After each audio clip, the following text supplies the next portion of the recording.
لکھتے ہیں کہ مفتی صاحب ایک شخص نے ایک سے زیادہ فرض روزے رکھے اور بغیر کسی عذر کے توڑ دیے تو اس کے کفارے کا شریعت میں کیا حکم ہے؟ اگر وہ شخص پیسے دے کر کفارہ ادا کرنا چاہتا ہو تو شریعت کی روح سے ایسا کرنا درست ہے؟ اور کتنے پیسے دے کر کفارہ ادا ہو جائے گا؟ رہنمائی فرما دیجیے۔ بسم اللہ الرحمن الرحیم۔ بلا عذر شرعی روزے کو توڑنا یہ سخت گناہ ہے، یہ اللہ تعالیٰ کے ساتھ ایک کیا ہوا وعدہ ہے کہ مولا کریم ہم صبح سے لے کر، اب صبح سے مراد صبح صادق کہ اذان فجر سے لے کر ہم مغرب تک کچھ بھی کھائیں پیئیں گے نہیں۔ اللہ تعالیٰ سے یہ ہم نے ایک وعدہ کر لیا اور اس کو توڑنا یہ بڑا سخت گناہ ہے۔ اللہ تعالیٰ کی بارگاہ میں توبہ طائب کریں، اپنے ان روزوں کا حساب لگائیں جناب، کتنے آپ نے فرض روزے توڑے تھے، رکھ کر توڑ دیے تھے، اس کو بھی آپ نے دوبارہ رکھنا ہے۔ جو روزہ آپ نے توڑا تھا اس کو دوبارہ سے بھی رکھیں گے، اور 60 مسکینوں کا کھانا۔ پارہ نمبر 28 کے اندر جو کفارہ ظہار ارشاد ہوا ہے نا، وہی اس کا کفارہ ہے۔ یا تو 2 مہینے کے مسلسل روزے رکھیں ہر روزے کے بدلے میں۔ بعض نے یہاں پر تخفیف والا حکم لگایا ہے کہ ایک رمضان کے اندر اگر بہت زیادہ روزے بھی ٹوٹ جائیں تو اس کے حوالے سے ایک ہی کفارہ دینا ہوگا، لیکن صحیح معلوم یہی ہوتا ہے کہ جتنے روزے آپ نے توڑے ہیں ان کا حساب لگائیں، اس روزے کی قضا بھی لازم ہے اور ان کا کفارہ دینا بھی لازم ہے۔ کفارہ کتنا بنے گا جناب؟ 2.25 سیر گندم، اس کا حساب لگا لیں، آٹے کا حساب لگا لیں یا گندم کا حساب۔ ان کی جتنی قیمت آج کے دور میں بنتی ہے، کم از کم ایک روزے کا یہ کفارہ ہوگا۔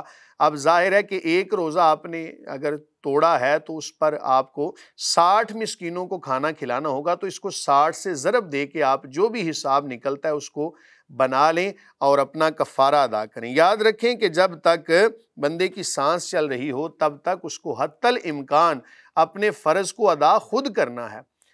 ممکن ہو تو بلکہ بہتر یہ ہے کہ سزا کے طور پر آپ جناب اتنے روزے رکھیں، لیکن چونکہ ایسا مشکل لگ رہا ہے اس لیے آپ 60 مسکینوں کو کھانا کھلائیں ایک روزے کے بدلے میں، تو آپ کا یہ کفارہ ادا ہو جائے گا۔ مفتی صاحب اگلا سوال، اپنا اور شہر کے نام بتائے بغیر کسی نے پوچھا ہے کہ کیا ہم اپنی انگلی میں پتھر ہوتا ہے وہ پہن سکتے ہیں؟ کیا اس پتھر کا کوئی اثر ہوتا ہے؟ مطلب ہماری زندگی میں دولت ملنا وغیرہ وغیرہ وغیرہ۔ بسم اللہ الرحمن الرحیم۔ کوئی بھی چیز مؤثر حقیقی نہیں ہوتی، یاد رکھیں۔ اس سے پہلے بھی ہم نے ایک پروگرام کے اندر تفصیل کے ساتھ ان پتھروں کے حوالے سے بات کی تھی، تاہم اب مسئلہ آ گیا تو آپ کے گوش گزار کر دیتا ہوں۔ کوئی بھی چیز مؤثر حقیقی نہیں ہے، مؤثر حقیقی اللہ تعالیٰ کی ذات ہے۔ اللہ تعالیٰ کسی چیز کے اندر کوئی تاثیر ایسی پیدا فرما دیں، جس طرح آپ دیکھتے ہیں نا، کسی مریض کو بتایا جاتا ہے کہ سبزہ دیکھو، جو آنکھوں کا مریض ہوتا ہے، اب اس نے اس کو استعمال تو نہیں کیا، صرف دیکھنے سے اس کی آنکھوں پر یہ تاثیر ہوتی ہے کہ سبزہ دیکھے تو اس کو جناب تسکین ملتی ہے۔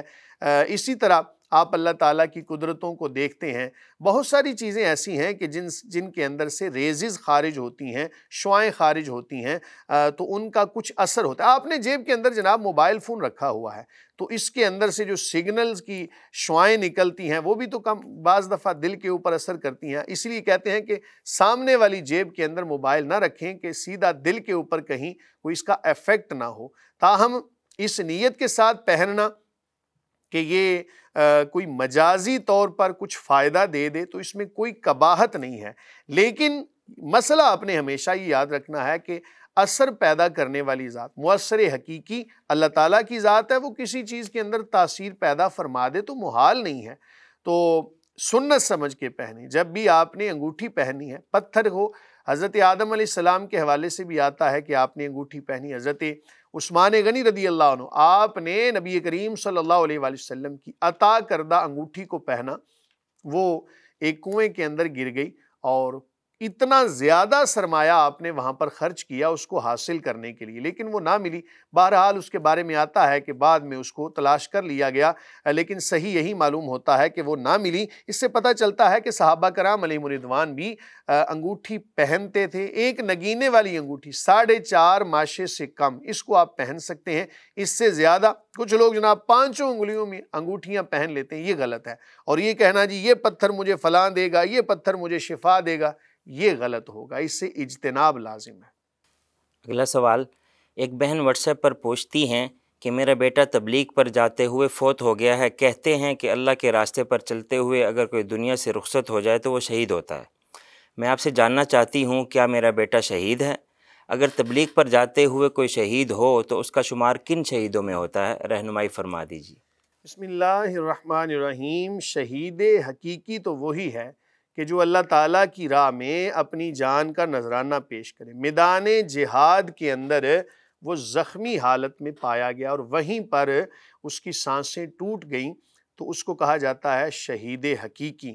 اس کے علاوہ شہید حکمی بہت زیادہ ہیں، ان میں سے کوئی بندہ اگر اللہ تعالیٰ کی راہ میں نکلے دین کے حصول کے لیے، وہاں پر اگر فوت ہو جاتا ہے، تبھی موت بھی اگر دنیا سے چلا گیا تو اس کا شمار حکمی شہیدوں میں ہوتا ہے، یعنی اس پر احکام تو وہ سارے جاری نہیں ہوں گے جو ایک شہید حقیقی کے حوالے سے جو جاری ہوتے ہیں۔ مثلا شہید حقیقی جو میدان جہاد کے اندر اللہ تعالیٰ کی راہ میں اپنی جان کا نذرانہ پیش کرے، اس کو غسل نہیں دیا جاتا، انہی کپڑوں کے اندر اس کو جناب سپرد خاک کیا اللہ تعالیٰ کے حضور پیش کر دیا جاتا ہے۔